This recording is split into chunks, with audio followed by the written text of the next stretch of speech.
제목이 갈등에 대한 부분인데, 이제 갈등이라 하면 우리가 삶을 살아가면서 결코 피해갈 수 없는 주제가 바로 이 갈등이지 않나라는 생각이 듭니다.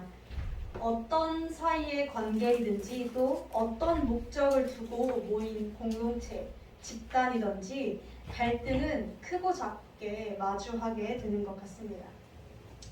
아주 작게는 이러한 것들이 있을 거예요. 관계 속에서의 갈등이 있겠죠. 동료나 친구, 애인, 부부, 가족, 심지어는 자식까지도 모든 관계 속에서 좁혀지지 않은 의견들이 반드시 있을 수 있습니다.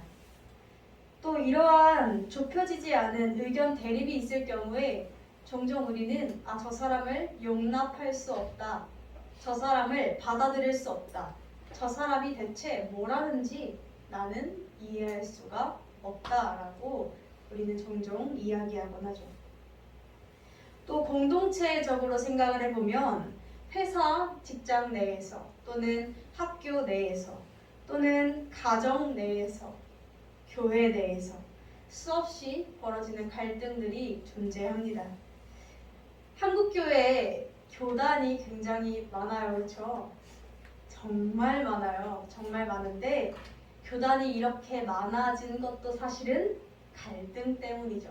성경을 바라보는 시각이 다른 것이 그 차이가 의견 차이가 좁혀지지 않아서 갈라지고 또 갈라지고 하다 보니 이렇게나 많은 교단이 생겼습니다.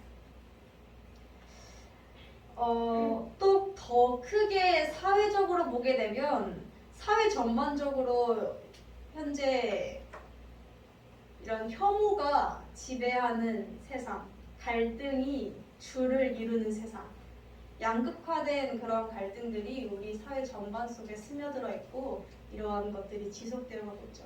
남녀 간의 갈등, 세대 간의 갈등, 또 정치적인 입장에서의 갈등, 여러 가지 것들이 있을 거라고 생각이 듭니다. 이러한 갈등에 대한 부분 속에서 성경은 좀 많은 대처법들이 있는 것 같아요. 성경에서 이야기하고 있는 것들이. 그런데 우리가 보통 이제 어떤 것들이 있냐면 어떤 이제 그런 거 있잖아요. 갈등이 있을 때 예수님께서 왼뺨을 맞으면 다른 뺨도 돌려대라고 하셨어. 무조건 참으래. 그리스도인들은 무조건 참아야 돼. 그리스도인들은 예수님을 위해서 참고 헌신하고 숙여야 돼 라는 대처법을 이야기할 수도 있고, 또 누군가는 아니야, 잠언에서는 아닌 것은 아니라고 훈계하라고 했어. 아닌 건 아니라고 이야기하고 그 훈계를 받아들이는 사람이 지혜로운 사람이라고 했어 라고 이야기할 수도 있을 것 같습니다. 상황에 따라 사실 이러한 대처법들은 관계에 따라서, 상황에 따라서, 상태에 따라서 갈등을 대하는 이런 대처법들은 많겠으나 어떤 것 한 가지를 정답이라고 말할 수는 없는 것 같아요. 왜냐면 모든 그런 것들에 따라서 갈등을 대하는 방식도 섬세하게 달라야 하기 때문이에요. 무조건 참는 것도 능사가 아니고 무조건 이야기하다가 쌈딱이 돼요. 그렇죠?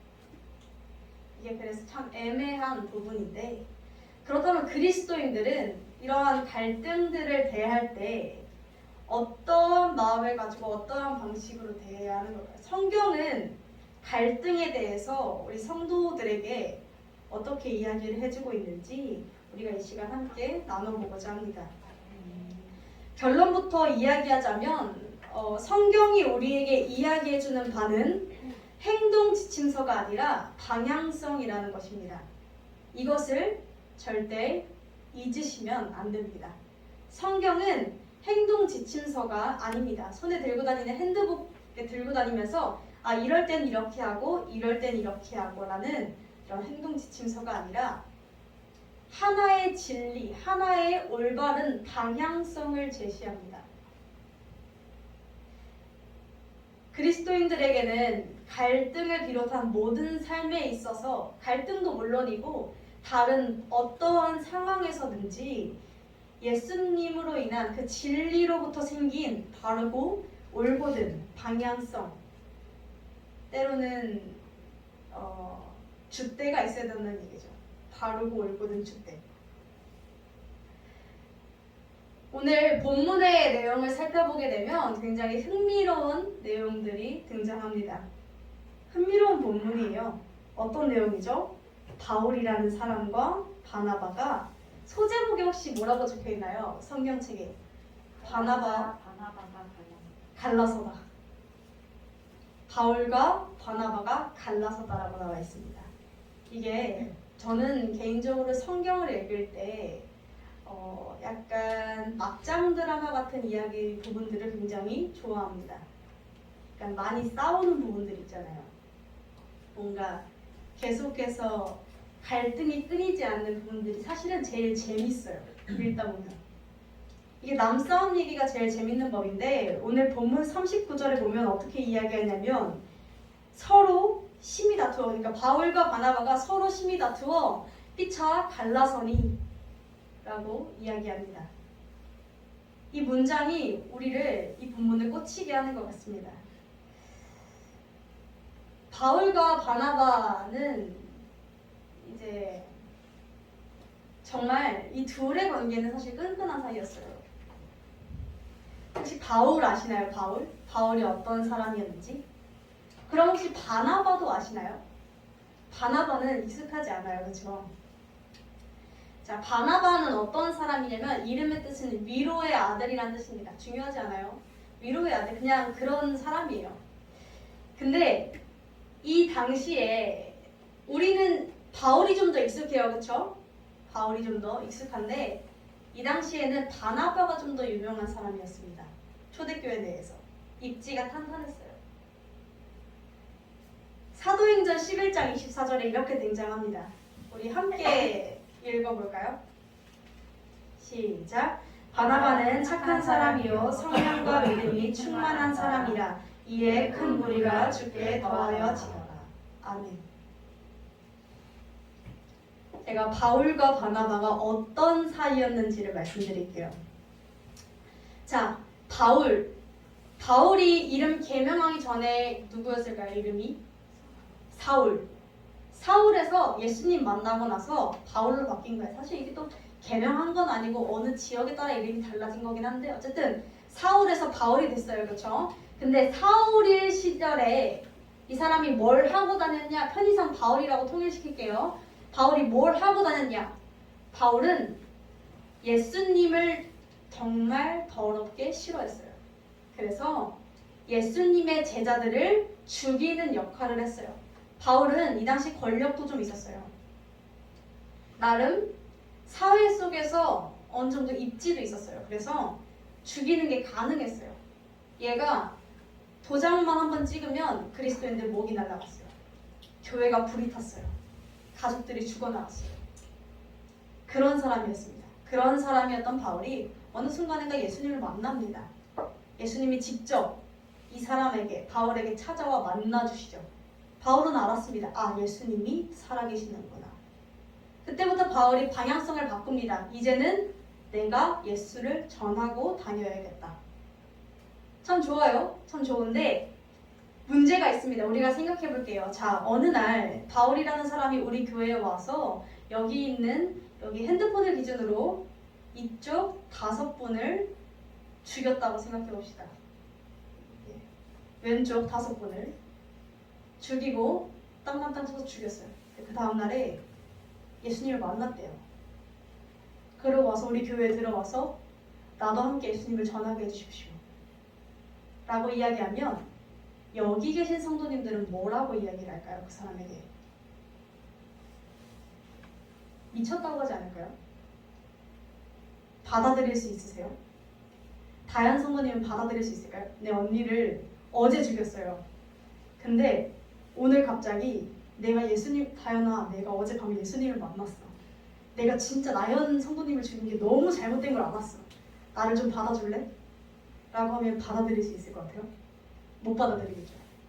소라스님 하실 수 있을 것 같아요? 못해요. 그 누구도 할 수 있는 사람 없어요.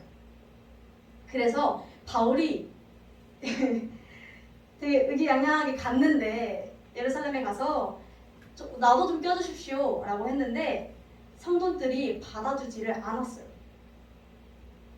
근데 그때 바나바가 9장 26절에 보면 이렇게 등장해요. 사울이 예루살렘에 가서 제자들을 사귀고자 하니 다 두려워했대요. 얘가 또 뭔 짓을 할 줄 알고 다 두려워해서 그의 제자됨을 믿지 않았대요.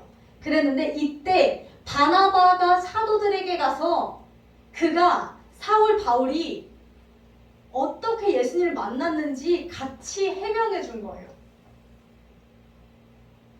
그게 바나바였어요. 자, 그랬는데도 사실 안 통했어요. 그래서 이 바울이 어떻게 되냐면 8년이라는 시간 동안 다소라는 촌동네에 가서 있어요. 왜냐면 이 사람이 어느 교회를 갈 때마다 갑자기 이 사람이 교회만 있으면 유가족들이 찾아와서 멱살을 맨날 잡는 거예요. 네가 어떻게? 교회가 맨날 뒤집어져요. 맨날 싸움판이 나는 거예요. 그러니까 교회 관계자들이 너 알겠는데 예수님 만난 거 알겠는데 사람들이 너무 이게 심하니까 조금 잠시 떨어져 있자 사울아. 잠시 다소에 가 있어 라고 8년의 시간이 흐릅니다. 바울이 엄청 기가 죽었겠죠. 근데 8년 뒤에 또다시 바나바가 다소에게 갑니다. 다소로 갑니다. 11장 25절인데요. 바나바가 사울을 찾으러 다소에 가서 직접 다소로 내려가서 바나바는 이때 엄청난 입지가 탄탄한 사람이었어요. 이 사람이 굳이 바울에게 가서 야 바울 알겠어 이제 그러니까 나랑 같이 안디옥 교회를 세우자 개척하자 나랑 교회 세우자 라고 손을 내밀었던 사람이에요. 바울에게 있어서 바나바는 인생의 은인입니다. 은인. 사실 바나바가 없으면 바울은 이런 서신들을 쓸 수 없었어요. 이런 로마서 이런 것들을 다 쓸 수 없었다라는 얘기입니다. 그만큼 바나바의 존재는 바울에게 있어서 엄청나게 중요한 존재였습니다. 게다가 둘이서 전도 여행을 떠나는데 전도 여행을 다니면서 돌도 맞고 같이 난리가 나요. 근데 이게 그거 알아요. 같이 고생하면 진짜 끈끈해져요. 네, 이게 같이 고생하면 그 형제 애가 정말 끈끈해지는데 그래서 바울과 바나바는 같이 돌 맞았던 사이잖아요. 엄청 끈끈했어요. 둘은 환상의 팀이었더라고 해요. 성도들이 어떻게 따랐냐면 바울은 성경머리가 좀 어떻게 됐냐면 그 사람들 죽여버린 것만 해도 알 수 있잖아요. 살짝 좀 자기가 옳다고 여기는 건 무조건 밀고 나가요. 바울은 약간 그런 타입이에요. 바울은 약간 좀 지도력이 카리스마적인 지도력을 가진 사람이었어요. 그러니까 내가 옳다고 확신하는 일에는 물러서지 않아요. 바울은. 근데 바나바는 약간 좀 순해요. 약간 그래서 약간 목사님이랑 사모님 저 둘 다 남자예요. 근데 목사님이랑 사모님처럼 약간 나름 그런 거 있잖아요. 우리가 생각하는 이미지. 목사님은 되게 다 그리고 사모님은 이렇게 약간 그 이미지처럼 서로가 환상의 팀이었다는 거예요. 바울한테 혼나면 바나바가 달래주고 바나바랑 이따 살짝 해이해지면 바울이 가서 잡아주고 이런 느낌을 했어요. 자, 그랬는데 이들이 왜 이렇게 다투게 됐는가? 싸움의 원인은 37절에 등장하는 마가라 하는 요한 때문이었습니다. 이게 무슨 일인가 했더니 36절에 보니까 이렇게 이야기해요. 바울이 바나바더러 말하되 우리가 주의 말씀을 전하는 각성으로 다시 가서 형제들이 어떠한가 방문하자 하고 라고 합니다. 그러니까 자 이제 얘네들이 환상의 팀이었어요. 그렇죠? 환상의 팀 바울과 바나바 이 둘이 1차 전도여행 때 한번 교회를 싹 세웠습니다. 여기저기 다니면서. 근데 이게 교회를 한번 세우고 끝이 아니잖아요. 계속 가서 확인하고 잘하고 있나 보기도 해야 되고 하잖아요. 그래서 바울이 바나바에게 얘기합니다. 바나바 한 번 더 가자. 전도 여행 나랑 한 번 더 가자 라고 얘기합니다. 바나바 오케이 콜 가자 합니다. 여기까지 굉장히 좋았어요. 그렇죠? 그런데 바나바는 지금 누구를 데리고 간다 하냐면 37절에 마가라 하는 요한을 데리고 가고자 하나라고 합니다. 그러니까 마가라, 편의상 마가라 부를게요. 이 마가를 데리고 가려고 했대요. 마가라는 사람을. 근데 지금 바울은 38절에 어때요? 38절 우리 함께 읽어볼까요? 시작. 바울은 밤빌리아에서 자기들을 떠나 한가스로 이르러 가지 아니한 자를 데리고 가는 것이 옳지 않다 하여. 아멘. 자, 바울은 밤빌리아라는 동네에서 자기들을 떠나서 일하러 가지 아니한 자를 데리고 가는 것이 옳지 않다 하니, 그러니까 지금 바나바랑 바울이 생각이 갈렸어요. 그렇죠? 바나바는 마가 데려가자, 바울은 데려가지 말자 였습니다. 이 마가 때문이었어요. 근데 이게 왜 바울이 안 데리고 가려고 했었냐면요, 괜히 싫어서 안 데리고 간 게 아니에요. 이 마가가 1차 전도 여행 때 같이 갔던 인물입니다. 네, 같이 갔어요. 그런데 13장 13절에 이렇게 나와요. 사도행전 13장 13절인데 이렇게 등장합니다. 한번 보여주시겠어요? 바울과 동행하는 사람들이 바보에서 이제 배 타고 밤빌리아 버가에 이르니 요한 여기서 마가거든요. 마가가 저희에게서 떠나 예루살렘으로 돌아가고, 그러니까 쉽게 말해서 1차 전도 여행 때 같이 갔다가 중간에 자기 혼자 도망친 사람입니다. 근데 이게 제가 왜 도망쳤나를 열심히 뒤져봤는데 많은 가설들은 있어요. 근데 약간 이런 썰들이 있더라고요. 저 버가라는 동네가 산맥이 엄청 높은 산맥이에요. 그러니까 가다가 힘들어서. 1번 가다가 힘들어서. 2번 예루살렘에 마가의 엄마가 있거든요. 근데 엄마가 몸이 좀 안 좋았어요. 엄마 때문에 뭘 해도 뭘 갖다 붙여도 좀 이상하겠죠. 1번 힘들어서 혼자 나자빠졌다. 2번 엄마를 생각나서 돌아갔다. 또 3번 여러 가지 말라리아가 이때 유행이었거든요. 말라리아 때문에 정신을 못 차리고 돌아갔다.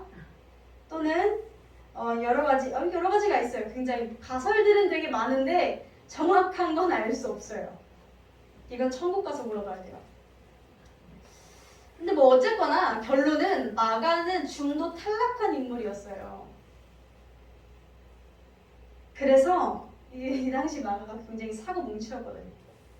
약간 혈기는 넘치는데 인내심은 없고 약간 이런 인물이었어요. 자, 이 인물을 두고 마가라는 사람을 두고 바나바랑 바울이 의견이 대립하는데 여기서 성격 차이가 나옵니다. 아까 제가 바울이 어떤 사람이라 했죠? 카리스마 딱 밀어붙이고 가고 약간 지도력이 좀 카리스마적인 지도력이 있는 사람이었어요. 일의 효율성이 굉장히 중요한 사람. 그러니까 요즘 MBTI T인 사람이에요. T인 사람.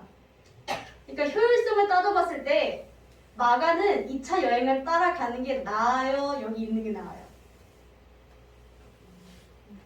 있는 게 나아요. 여기서도 할 일은 있어요. 있는 게 나아요. 왜?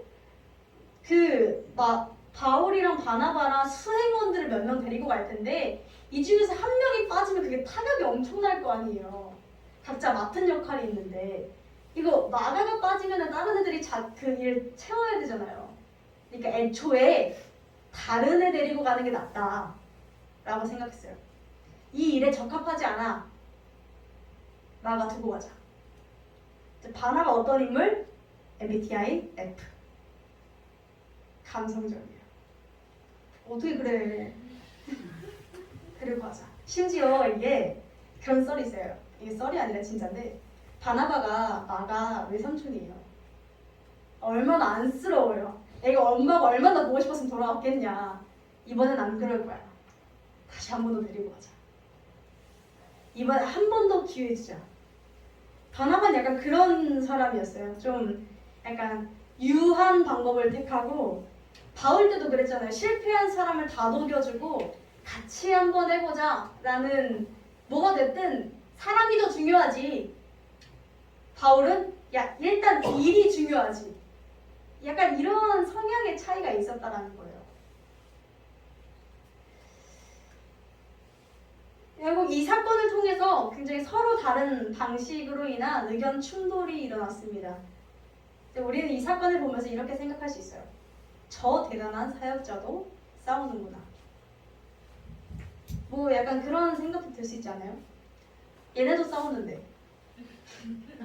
내가 싸우는 게 못돼서 약간 얘네도 치고받고 싸우는데 이런 생각을 할 수 있는데 또 우리가 이런 생각도 들 수 있을 것 같아요. 바울이 좀 더 옳았다라고 여기는 분들도 있을 것이고 바나바가 조금 더 옳았다라고. 혹시 성도님들은 어떠세요? 자, 나 같으면 바울처럼 했다. 손 한번 들어주시겠어요? 바울처럼 했다. 드신 건가요? 아, 네. 다현 선생님. 한 분밖에 없으세요? 바울? 둘. 정말요? 그럼 난 바나바처럼 했다. 한 분, 내리신 건가요? 한 분, 두 분, 세 분, 네 분, 다섯 분? 혹시 아무것도 안 하시겠다? 나는 일단 구경하고 있겠다. 약간 좀 보면서. 저는 어땠을까? 사실 저 같으면 바울처럼 해요. 바울처럼 하는데 대신에 마가한테 미안하니까 핑계를 엄청 낼 것 같아요. 근데 이번에 너를 두고 가는 건 너가 싫어서가 아니야. 그게 아니라 이번에 좀 어떻게 갈 건데 아니 너 힘드니까 이러면서 약간 좀 뒷수습을 좀 하고 일단 바울처럼 할 것 같아요. 이게 사람 성향 따라 되게 달라요. 일을 할 때 일단 일 진행이 먼저인 사람들이 있고 또 일을 할 때 사람을 세우는 게 먼저인 사람들이 있어요. 사실 이건 성향 차이라서 어쩔 수가 없는 것 같아요. 그런데 이게 성경 속에서 누가 옳다라고 얘기하냐면 사실 누가 옳다라고 얘기하지 않아요. 이게 바울이 옳았다라는 걸 좀 측면에서 이야기해보자면 이 다음 본문이 바나바에 대한 얘기가 안 나와요. 계속 바울에 대한 얘기가 나와요. 그래서 바울이 옳았나? 그럼 바나바가 좀 더 탈락한 인물인가? 이렇게 느껴질 수 있고 또 나중에 또 이렇게 보면 바나바가 옳았다 생각이 들 수 있는데 마가가 누구게요? 마가?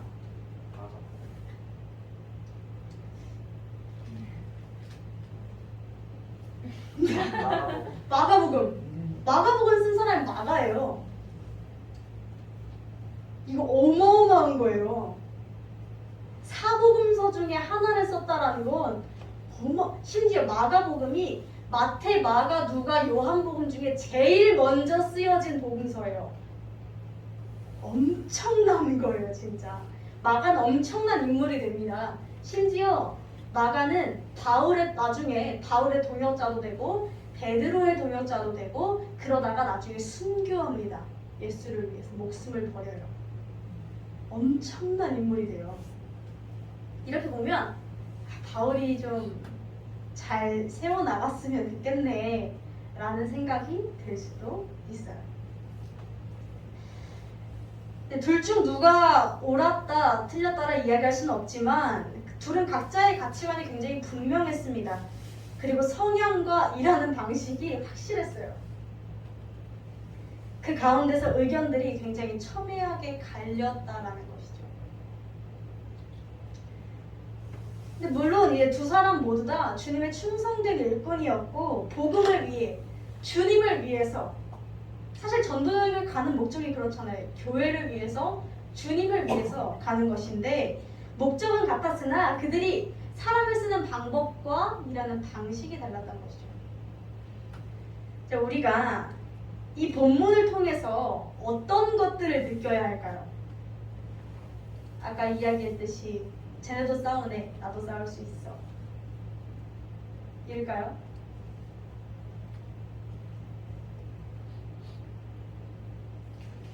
사실 그런 방향은 아닌 것 같아요. 그렇죠? 아닌 것 같아요. 뭔가 그건 아닐 것 같아요. 근데 사실 또 이렇게 생각해 볼 수 있어요. 이 본문을 성경에 굳이 왜 넣었는가? 또 중요해요. 안 넣을 수 있잖아요. 이 사도행전 쓴 사람이 누가라는 사람인데 이 누가가 바울 바나바를 연맥이는 것도 아니고 안 써도 되잖아요. 이 둘이 싸운 얘기. 그렇지 않나요? 제가 만약에 성경을 쓰는 인물이면 예를 들어서 우리 이게 좀 정말 아니 약간 아니 예를 들어서 미양 집사님이 성경을 쓰는 인물이에요. 근데 성경을 쓰실 때 우리 교회에 있었던 일들을 써야 되는데 예를 들어서 목사님이랑 저랑 대판 싸웠어요. 그럴 일 절대 없지만 목사님이랑 저랑 진짜 엄청 싸웠어요. 그거를 성경에 이렇게 약간 이제 기록문에 이렇게 목사님과 민예지 전도사가 싸웠다. 심히 싸우니 다퉈서 민예지는 교회를 나갔다. 이런 이야기를 쓰시겠어요? 안 쓸 거예요. 웬만하면. 그런데 누가는 썼단 말이에요, 이 얘기를.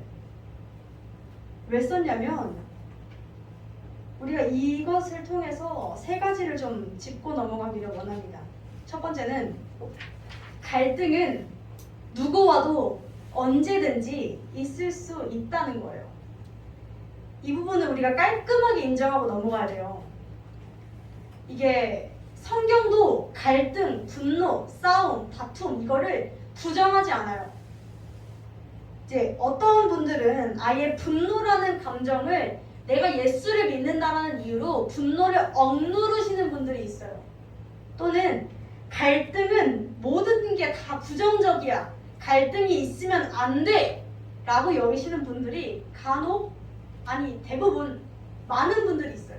그래서 이렇게 되면 어떻게 되냐면 이게 간혹 이런 경우가 있어요. 모든 공동체가 지도자 아래에서 무조건적으로 만장일치를 매 순간 이뤄내야 한다고 여기시는 분들이 있다는 거예요. 이게 올바른 공동체일까요? 생각해봐야 돼요. 지도자가 카리스마적인 지도자가 있을 수 있어요. 무조건 맞습니다. 지도자가 다른 의견이 무조건 맞습니다. 라고 100% 만장일치해서 따라가는 공동체가 좋은 가장 최고의 공동체일까? 그 안에 부정적인 의견이 없을까요? 묻고 가는 거죠. 지도자 말이니까. 내 의견 묵히는 거죠. 지도자 말이니까. 라는 게 옳은 방법이냐는 거예요. 사실 그렇지 않아요. 이건 독재예요, 독재. 하나님도 이렇게는 안 하세요. 하나님도 교회를 꾸려가실 때 이런 방식으로 하지 않으신다는 거예요. 심지어 하나님도 사역하실 때 혼자가 아닌 하나님, 예수님, 성령님 이 세 구조를 이루어서 하셨어요. 한 사람의 독재는 없어요. 있어서도 안 돼요. 그래서 갈등은 있을 수 있다. 다른 의견들이 있을 수 있고 그 다른 의견에서 발생하는 마찰이 있을 수 있고 이건 굉장히 자연스러운 현상. 분노라는 감정은 자연스러운 현상이라는 것을 우리가 익혀야 돼요.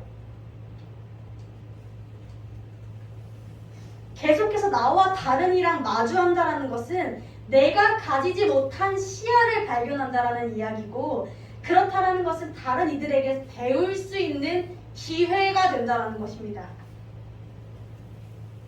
계속해서 가장 이상적인 공동체는 5대5로 계속해서 의견이 대립되는 공동체입니다. 서로가 부딪히면서 발전하고 부딪히면서 앞으로 나아가는 공동체예요. 성경은 갈등과 분노에 대해서 마냥 부정적으로 여기지 않습니다. 오히려 자연스러운 현상으로 들어요. 숨기지 않습니다. 이것을. 시편에서 다윗이 분노에 차서 했던 기도들 빼버리지 않습니다. 그대로 둡니다. 왜? 분노도 삶을 살아가다 보면 자연스럽게 마주하게 되는 감정이기 때문에. 갈등의 부분도 심지어 예수님과 바리새인의 갈등, 제자들과 바리새인의 갈등, 계속 모든 제자들과 제자들의 갈등, 제자와 예수님의 갈등, 모든 갈등들이 성경에는 낱낱이 기록되어 있습니다. 갈등을 숨기려 들지 않습니다. 갈등은 있어야 돼요. 내 의견을 이야기하는 것은 중요하다라는 것입니다. 그런데 두 번째로 주목해야 될 것은 이 갈등이 어떤 갈등이어야 하냐라는 거죠. 바나바랑 바울의 갈등이 서로 멱살 잡고 싸우는 갈등이 아니었다라는 것을 우리는 기억해야 합니다. 이것을 어떻게 할 수 있냐면 이 39절에 서로 심히 다투어 라는 말 표현이 우리 한국어로는 굉장히 격합니다. 그렇죠? 심히 다투다. 멱살 한번 잡은 것 같아요. 그렇죠? 네가 맞니 내가 맞니 네가 사단이니 내가 사단이니 요즘 한국교회에서 일어나는 일들 아닌가요? 너네 교단이 맞니 우리 교단이 맞니 너네 교단이 사단이니 우리 교단이 사단이니 이렇게 맨날 싸우는 것. 이런 것들이 굉장히 자연스럽잖아요. 그런데 바울과 바나바는 이렇게 싸우지 않았어요. 이게 영어 성경으로 보고 헬라어 성경 원문으로 보게 되면은 서로 심히 다투다가 아니라 서로의 의견이 첨예하게 대립되었다라는 단어로 쓰입니다. 멱살 잡았다는 표현이 아니에요. 다만 의견이 달랐다. 그 의견이 서로 팽배했다라고 기록합니다. 그리고 이들이 과연 멱살 잡고 싸웠으면 40절에 보면은 바울이 신라를 택한 후에 형제들에게 주의 은혜의 부탁함을 받고 떠나, 그러니까 다른 이들, 거기 남아있던 다른 사도들이 바울을 보낼 때 축복합니다. 바나바를 보낼 때 축복합니다 라고 보냈다라는 건데, 만약 이들이 멱살 잡고 싸웠으면 사도들이 그들을 축복했을까요? 축복하지 않아요. 어정쩡한 상태로 흩어졌을 겁니다. 그게 아니라 모든 것이 평화롭게 마무리가 되고 떠났어요. 그리고 41절에 그들은 여기저기 각자 다른 방향으로 갔으나 그 다른 지역에서 교회들을 서로 굳게 하는 역할을 했다라고 합니다. 자, 이것을 통해서 우리가 알 수 있는 것은 이것입니다. 또한 바울이 마가를 대하는 태도 이후에 등장하는 성경 곳곳에서 바울이 마가를 어떻게 생각하는지를 볼 수 있는데, 디모데후서 4장 11절에는 이렇게 등장합니다.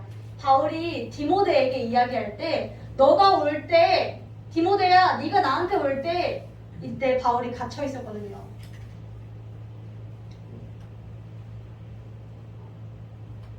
그 네가 올 때 마가를 데리고 오라.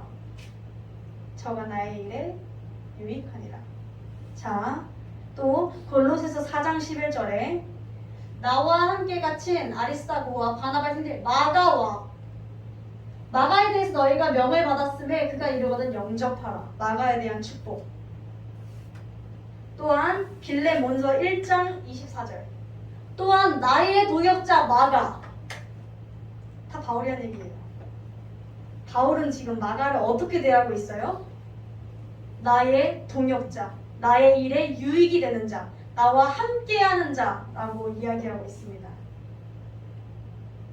자, 바울이 바나바랑 마가 때문에 싸웠는데 바나바랑 멱살 잡고 싸웠으면 마가를 이렇게 부를 수 있을까요? 못 불러요. 그럼 우리가 이것을 알 수 있죠.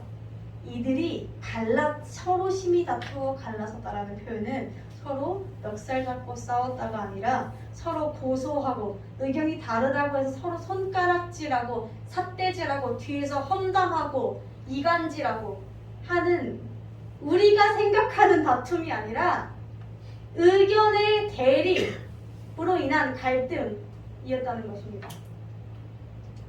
이들은 갈등이 있었지만, 의견의 대립이 있었지만 서로의 의사를 존중했습니다.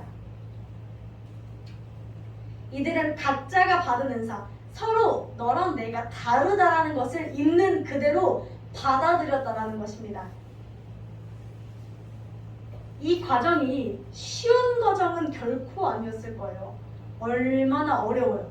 내가 용납하기 어려운 의사결정들을 있는 그대로 수용하는 것이 얼마나 어렵고 얼마나 많은 기도가 있었겠으며 얼마나 주님을 찾았겠어요.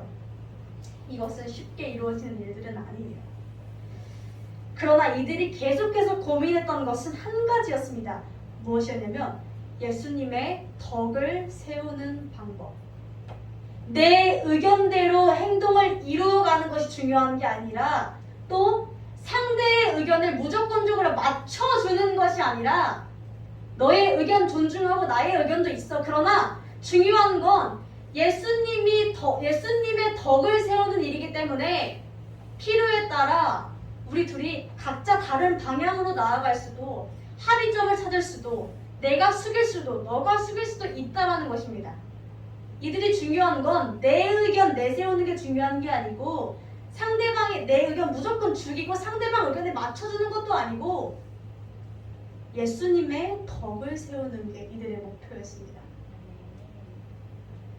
자, 그렇다면 마지막으로 성경은 이들의 갈등을 통해서 성경이 제시하는 방향성, 갈등에 대한 방향성은 무엇일까요? 에베소서 6장 12절에 우리가 한 목소리로 봉독하기를 원합니다. 시작.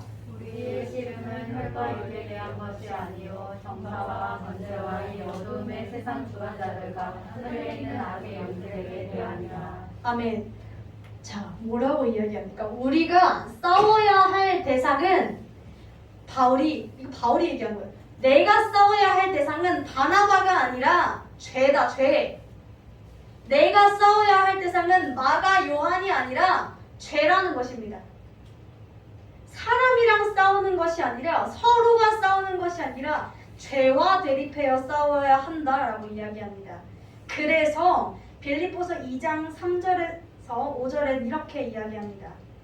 아무 일에든지 다툼이나 허영으로 하지 말고 오직 겸손한 마음으로 각각 자기보다 남을 낮게 여기고 각각 자기 일을 돌볼 뿐더러 또한 다른 사람의 일들을 돌아보아 그리고 이러한 것들이 예수 그리스도의 마음이다라고 이야기합니다.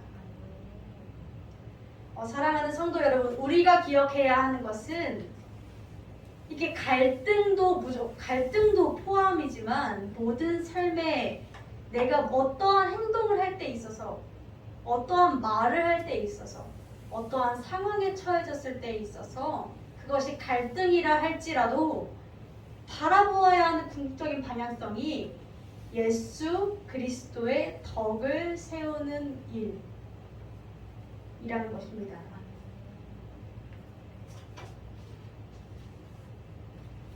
이것이 베드로전서 2장 9절에는 이렇게 제가 읽도록 하겠습니다. 너희는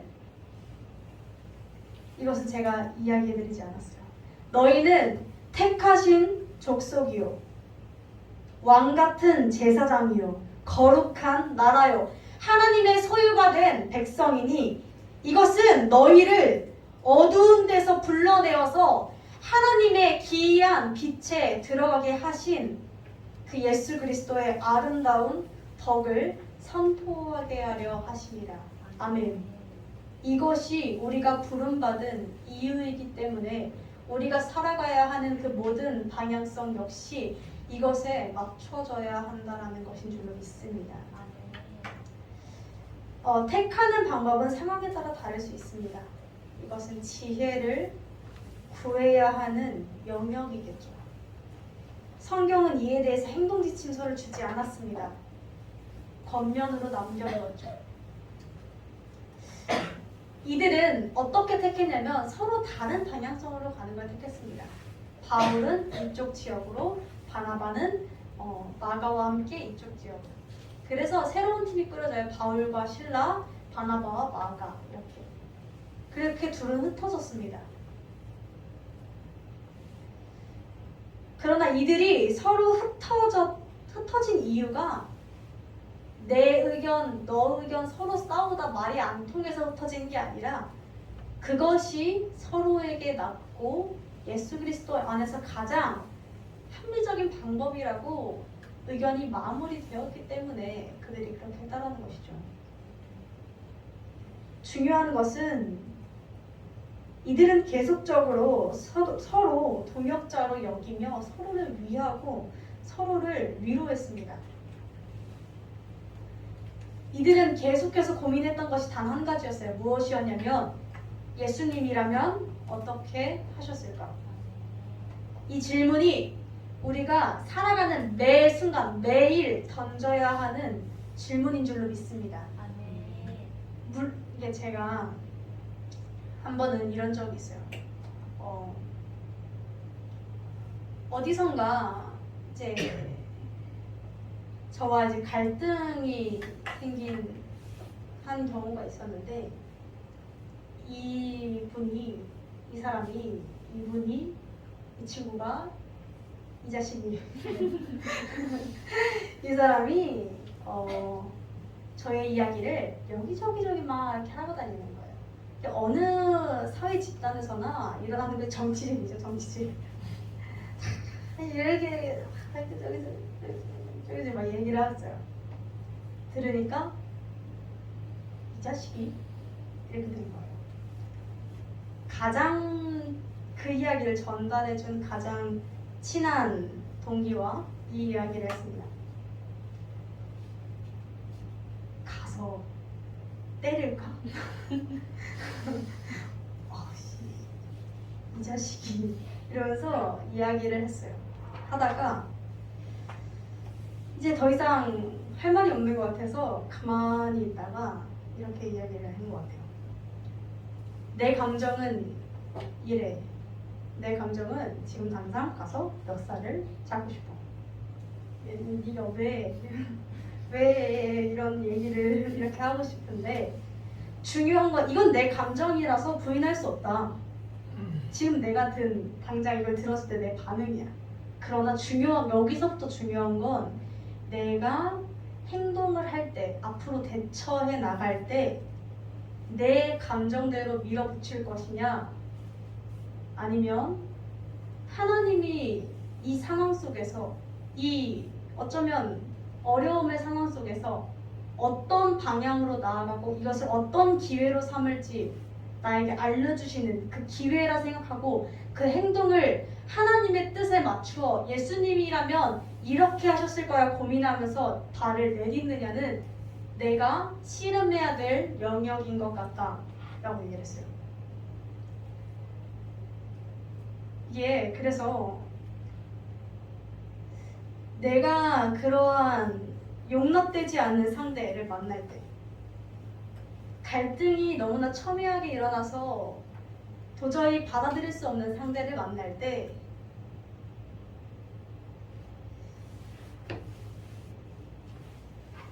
그 감정을 억누르다 보면 이건 언젠간 터져요. 그렇죠? 그러니까 억누르라는 얘기는 아니에요. 그리스도인이라고 해서 당하고 살라는 이야기는 절대 아니에요. 물론 당하고 살아야 될 때도 있어요. 매 순간 터뜨리지 마세요. 당하고 좀 살아야죠. 예수님의 제자인데. 아니 그렇잖아요. 근데 무조건적으로 참으라는 이야기가 아니라 내 감정을 그래도 나는 존중해줘야죠.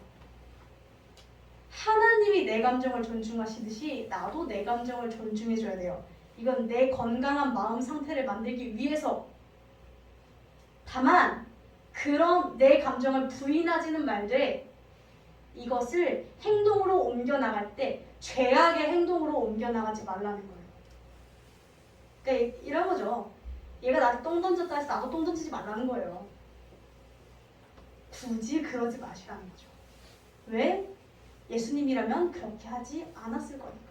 그렇다고 해서 그 똥을 내 입에다 넣고 꾹꾹 삼킬 필요는 없잖아요. 그러지도 마시라는 거예요. 똥을 다시 던지지 말라는 거지 상대방이 준 똥을 내 안에 차고차고 쌓을 필요도 없어요. 사실은. 이것은 성도님들께서 하나님과 이야기하시면서 내 상황에 따라 지혜에 따라서 방법을 바꿔나가시는 것을 추천드립니다. 마지막으로 중요한 것은 이것이에요.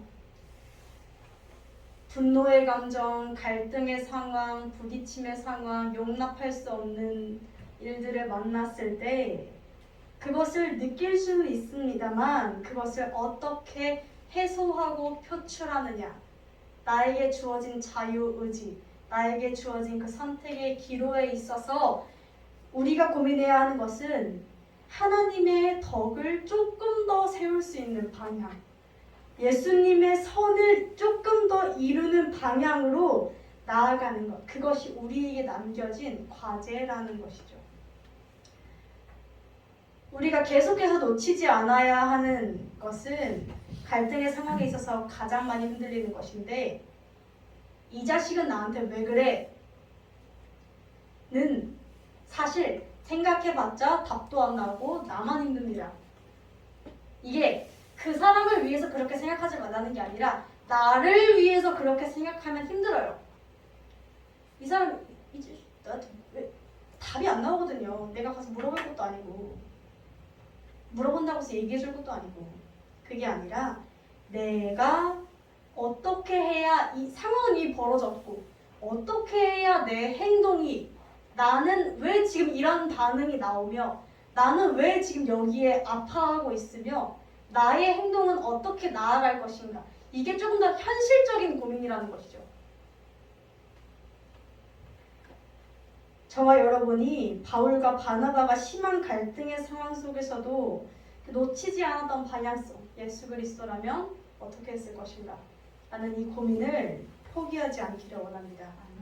이 방향성을 매 순간 가지고 이 상황에 맞추어 지혜를 구하며 그렇게 그리스도인으로서 살아내는 저와 여러분이 되기를 주님의 이름으로 소망합니다. 기도하시겠습니다. 사랑이 많으신 주님, 감사합니다.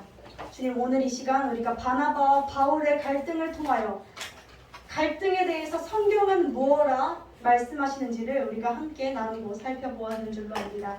주님, 우리가 그 모든 갈등들을 매 순간 묵인하고 누르고 억누르는 것도 아니라, 또한 그 모든 갈등들을 매 순간 피 터지게 싸우는 것도 아니라, 주님, 우리가 생각해야 하는 가장 중요한 것은 예수 그리스도라면 어떻게 했을까?